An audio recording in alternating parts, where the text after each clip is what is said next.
I'm Michelle Price, national political reporter for the Associated Press.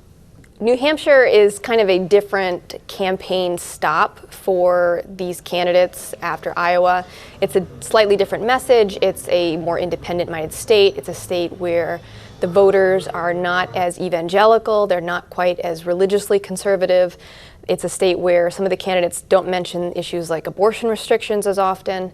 We've seen some of these candidates who have campaigned much harder in New Hampshire because they see that as more of an opportunity for their politics to succeed there. So Nikki Haley has campaigned particularly hard in New Hampshire, not as much as she had in Iowa.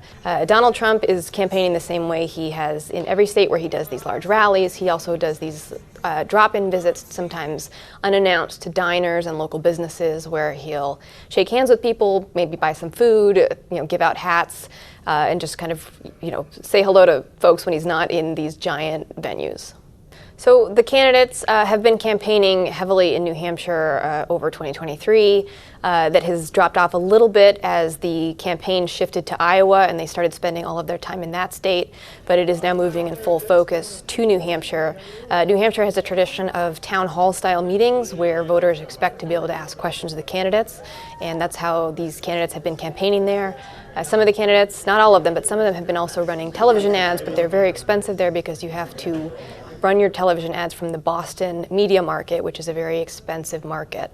So if you're running a cheaper campaign, some of the easiest ways to get the vote out, get your message out, is to do radio ads or to just show up in person as much as possible, meet people in diners, and answer questions at these town hall formats.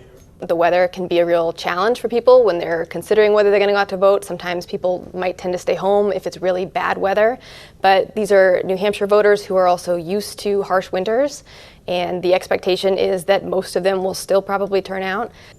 So the winner of the New Hampshire primary, this could be a really decisive moment for a lot of these candidates.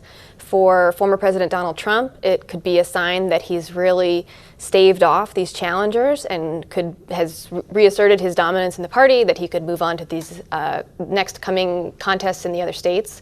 For a candidate like Nikki Haley, it could show that she might be a viable alternative. For any of these candidates, a win in New Hampshire over Donald Trump shows that he's not invincible, that there is enough support out there for somebody else, and that maybe there's a path for another nominee.